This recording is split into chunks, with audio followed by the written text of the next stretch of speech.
wa ta'ala. Adam alayhi salam found the name of the Prophet sallallahu alayhi wa sallam as a best mean or best wasila, a best device to grab the forgiveness of Allah subhanahu wa ta'ala. And he started saying, Ya Allah, because of Muhammad sallallahu alayhi wa sallam, forgive me.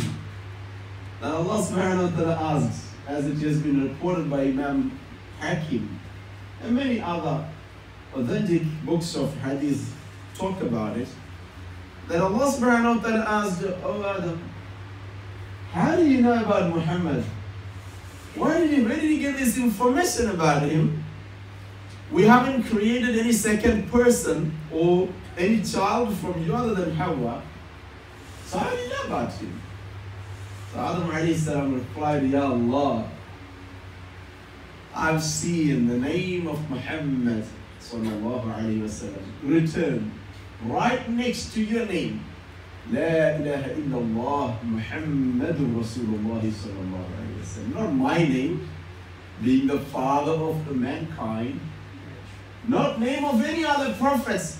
That this person must be the greatest one that you love the most. This name should be a name of a person that is your Habib. So all I need, yes, he is a very important person. So through him I ask, Ya Allah, forgive me. Allah subhanahu wa ta'ala accepted his repentance because of our Habib sallallahu alayhi wa sallam. My believers, this name itself is unique. I don't know if you remember, I did highlight about it, and I still love to talk about the name Muhammad sallallahu alayhi wa sallam. I know most of you don't need to be an Arab. Of course, we have Arab brothers here. You don't need to be an Arab to understand that this name Muhammad means the most praised one. The most praised one. وذو العرش محمود وهذا محمد. Hassan ibn Thabit radiyallahu anhu said about the name of the Prophet sallallahu alayhi wa sallam, that the one who is the control of the arsh, he is Mahmud, the most praised one, praiseworthy, definitely. وهذا محمد, and this other Prophet sallallahu alayhi wa sallam is also Muhammad, the praised one. There's a big difference though between how we praise Allah or Allah subhanahu wa ta'ala is being praised. There's no comparison, definitely. But what we need to understand is that, my believers, lovers of the Habib sallallahu alayhi wa sallam, and I think that may be the best title to give you. Every believer, if you are not a lover of the Prophet sallallahu alayhi wa sallam, subhanallah, a level of love may differ. And a level of love, it differs. It's not just about praying long times or fasting a lot. No. People think that may be the criteria, that may be the measure, the device how you measure someone's love. That's different. Sayyidina Abu Bakr radiyallahu anhu, when he was, I'm not diverting, just giving you, but I called you lovers of the Prophet subhanallah, that must be a very pleasing, very exciting title to get, lovers of the Prophet sallallahu alaihi wasallam. If we are one of them, if we are one of the lovers of the Prophet sallallahu alaihi wasallam, ashiqeen of the Habib sallallahu alaihi wasallam, write it with a golden, write with a comet on a piece of gold that yes, we are successful ones. We will be entering Jannat al-Firdaus if we are counted to be the lovers of the Prophet sallallahu alaihi wasallam. Sayyidina Abu Bakr as-Siddiq radiyallahu anhu, his level of love towards the Prophet sallallahu alaihi wasallam was completely different from anyone else. He had the highest degree of the love. Sayyidina Abu Bakr radiyallahu anhu, along with our Habib sallallahu alaihi wasallam, they both were badly hurt, tortured, bastard by the Quraysh, people of Quraysh, when they were sitting in the Masjid al-Haram, right by the side of the Kaaba. The thugs of Quraysh, they came and bashed them, to an extent that Sayyidina Abu Bakr as-Siddiq radiallahu anhu lost his consciousness. He fell on the ground. He completely lost his consciousness because the guys, those thugs who tortured him, were so cruel. Nothing in their mind has mercy. Because they belong to the community or the crowd of Jahiliyyah. Means dark age, they call it. There's no mercy or no kindness. And we have to fear that is that the same, that Jahiliyyah coming back in our community?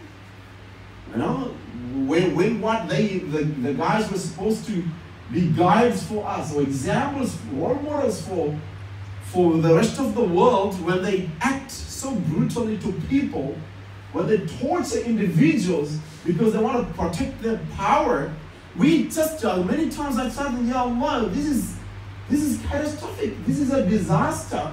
It's all coming from the custodians of the holy lands. They practice like this cruelty. Are we getting back to the Jahiliyyah? Astaghfirullah, I don't want to go further. Those who have akal in the brain will understand what I mean. Anyway, this Abu Bakr as-Siddiq radiallahu anhu lost his consciousness and was brought after all this course of attack was happened. Then some of his family members, they came, they rushed to the scene and they carried Sayyidina Abu Bakr as-Siddiq radiallahu anhu. They had some mercy. And they warned the other guys, look, by the way, though they don't like Islam or anything, a clan, they had pride and unity in one thing, that is pride of the clan. My clan is the best clan. My tribe is the best tribe. That pride of clan was there. So but Abu Bakr as-Siddiq radiallahu anhu, whose clan, that relative said that if anything goes wrong, that means if he dies because of the terrible torture that you exercise towards you, we will take revenge on you and we will kill one of you. Be careful about that. So you pray, you pray that he doesn't die. There will be a bloodshed. There will be war about it. So anyway, they carried him. They brought to his parents' house, Abu Quhafa. And they said to Abu Quhafa, his parents, please take care of your son. He's about to die. He's lost his consciousness. He was bleeding as well. So both parents together, they tried to treat him, look after him, full of blood everywhere. The face is full of blood. SubhanAllah, because of his love for Allah and His Messenger sallallahu alaihi wasallam. And as he gained, to cut the story short, as he gained that consciousness back, guess my believers what happened? That his mom offered him, Abu Bakr, you lost too much of blood. You're very exhausted. You're tired. You need energy, so drink a bit of water. Drink water. His mom offered. But the love of Abu Bakr as-Siddiq radiallahu anhu, he said, no mom, no dad, I'm not going to drink. I know I'm very tired, very exhausted. I'm not going to drink until I come to know how my Habib sallallahu alayhi wa sallam is. He was also next to me being bashed by those thugs of Mecca. Until I know that, what is the state and condition of my Prophet, I'm not going to drink a sip of water. Not because he didn't like his parents, but that was the level of his love. Not because he heard the Prophet saying that in case you get bashed, don't drink. There was no command from the Prophet ﷺ, because love is not always that something you can find return. It is emotional. It's more about emotional. You can't say that because you acted out of emotion, it is bid'ah or nothing like that. Sayyidina Abu Bakr as-Siddiq radiallahu anhu, he said that, I'm not going to drink. He refused. And then, finally they got the news to them, yes, the Prophet ﷺ is safe and fine. Did he change his mind? No, he said, no, not yet. Until I see my Habib sallallahu alayhi wa sallam with my own eyes, I'm not going to drink. Further condition. So they carried this half-living Abu Bakr, half-life. 2, 3 of them they carried, and he was walking like this towards the house of the Prophet sallallahu alayhi wa sallam. And when he met Habib sallallahu alayhi wa sallam, When the lover met the lover, they, subhanallah, a big meeting, amazing. Habib sallallahu alayhi wasallam, he started crying because of what he saw. His friend Abu Bakr, Sahibu Rasulullah sallallahu alayhi wasallam, in this condition. Said, Ya Abu Bakr, what did they do to you? He said, Ya Rasulullah, I am not worried about that. That's all fine. I am happy, everything, all my pain is gone now. Because I saw you, Ya Rasulullah, happy and safe. That's enough. That's enough. And this is the love. So don't measure our love to the love of Habib sallallahu Abu Bakr Siddiq radiyallahu anhu towards the Habib sallallahu. It's unique. Then he asked Abu Bakr, but look at your face, full of blood. And he said, that guy, one of them, he picked his shoes and just hit my face there. He had too much time, he stepped on my chest. But all that is ba'da kazal. Those are all nothing after I find you safe. Ya Rasulullah sallallahu alayhi wa sallam. So my believers may not be to that level, of course, never. Abu Bakr is at a different level. When I was a very young child, I did not learn Urdu at that time. I did not know Urdu. There was no Urdu at that time. But I remember my ustad, he was training us to give talk in our language, in our local Malayalam language. Not giving talk at that time. My ustad, may Allah subhanahu wa ta'ala forgive him, grant him long life, still alive. So he, Parwan ko chirag hai bulbul ka phul bas. I may be mistaken because that was how I learned. Siddiq ke liye khuda ki rasool bas. Maybe a lot of mistake in what I said because I'm just quoting what I learned at that time and I didn't know the Urdu. But I still remember the meaning of that. That these moths around, moths around the light, what do they need? They need light. All what they need is light. They don't want to go away from the light. They just want to be around it. Just like that, Siddiq radiyallahu anhu, Abu Bakr Siddiq radiyallahu anhu, always what he wants to be next to the Habib sallallahu in the hadrat and presence of the Habib sallallahu alayhi wa sallam. That is what everything for him. Subhanallah. Fidaka abi wa ummi ya Rasulullah. My mom, my dad, my everything sacrificed for you, ya Rasulullah. So the love of the Sahaba, love of Abu Bakr Siddiq radiyallahu anhu is completely different. Coming back to the name Muhammad. Again, my dear believers, my lovers of the Habib sallallahu alayhi wa sallam, let's pray to Allah, make all of us as members of in that club, the club of the lover of Ashiqeen of the Habib sallallahu alayhi wa sallam. Nothing to fear once we have that asset of mahabba and ishq of the Habib sallallahu alayhi wa sallam. When you have that mahabba, you love everything about the Prophet sallallahu alayhi wa sallam. A Sahabi comes to the Prophet sallallahu alayhi wa sallam and said, Ya Rasulullah, when is the Yawm al-Qiyamah?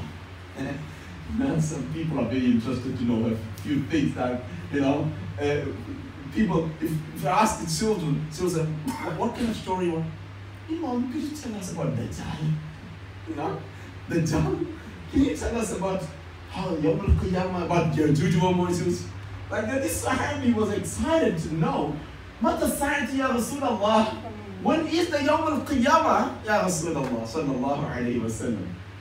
Prophet sallallahu alayhi wa sallam guided him towards a better point that he needs to be concerned or worried about it. Not about when it's going to be, because you may not even last for that. You may die before that. So what you have to be worried, not about when. Instead, the Habib sallallahu alayhi wa sallam asked him, Ma a'atta laha? What have you prepared for that? That is what we need to be concerned. What should we prepare to face the Yawm al-Qiyamah, Ya Rasulullah? That should have been the question. So the Prophet sallallahu alayhi wa sallam nicely guided him. What have you prepared for that day? Then the Sahabi said, Ya Rasulullah, Ya Rasulullah, sallallahu alayhi wa sallam. Honestly speaking, frankly speaking, I'm not a namazi. I don't pray too much of salah, namaz. I can't say that. But as we will say, yes, I'm a haji, I'm this, I'm that. We'll be, I'm talking about this. I said, no, Ya Rasulullah, I don't have much salah. in my account. I don't have much fasting, extra fasting in my account. I don't have that much, I don't have any, I don't know if I'm qualified. I don't know what I have prepared for the Yawm al-Qiyamah. But what I can tell you, Ya Rasulullah, that I can tell you comfortably, that I love you. I love Allah and His Messenger Sallallahu Alaihi Wasallam. That's all my asset. That's all what I can say. Yes, I have, Ya Rasulullah. But I know I love you. I love Allah and the Messenger Sallallahu Alaihi Wasallam. When the Habib Sallallahu Alaihi Wasallam said, Anta ma'aman ahbabta. You will be, you are and you will be with whoever you love. That means you love Allah and His Messenger. You are one of the members of the club of Aishiqeen and Muhibbin of the Rasulullah Sallallahu Alaihi Wasallam unconditionally. And you don't try to compare yourselves to the Prophet Sallallahu Alaihi Wasallam. You don't actually join any club that degrades or belittles the status of the Prophet Sallallahu Alaihi Wasallam. You are in the club that honors and respects the Prophet Sallallahu Alaihi Wasallam. And subhanallah, you are safe. You're fine. That love is what Habib Sallallahu Alaihi Wasallam said. My dear believers, my dear lovers. ثلاثة من كنا فيه وجد حلاوة الإيمان. Now Bukhari and Muslim rahimahumullah quotes this hadith. Three qualities. Don't worry if I divert from the point, the topic of Muhammad, the name Muhammad Sallallahu Alaihi Wasallam. The relationship with the science and beauty of that. Don't worry, inshallah, we still have plenty Jum'ah to come, plenty fires, plenty other times. So inshallah, we'll talk about that. And praising the Prophet Sallallahu Alaihi Wasallam is unconditional. It is bid'ah to say that you can praise the Habib Sallallahu Alaihi Wasallam only in the month of Rabiul Awwal. That is wrong. It is bid'ah to say you can praise the Prophet Sallallahu Alaihi Wasallam only on the day of birthday of the Prophet. No. But you must praise the Habib Sallallahu Alaihi Wasallam on the day of the Mawlid of the Habib Sallallahu Alaihi Wasallam in the month of Rabiul Awwal. And always, we will continue that. Everything about the Habib Sallallahu Alaihi Wasallam is extremely special for us. If you want to understand that the Prophet Sallallahu Alaihi Wasallam is too special for us, we need to imagine ourselves in the midst of the Sahaba Kiram. How was they? How were they? How was their relationship with the Habib Sallallahu Alaihi Wasallam? So we will praise unconditionally and we will create and boost our love towards the Habib Sallallahu Alaihi Wasallam. Always, inshallah. Yes, we'll have to cover many other topics as well. So, my dear believers, the Habib Sallallahu Alaihi Wasallam said, three qualities if we have. If you have three qualities, that's what we need to check. Then you found the sweetness, the taste, the halwa, halawa. You heard that name, halwa? Yeah. We all like it and love it. That's what we eat sometimes. Halwa.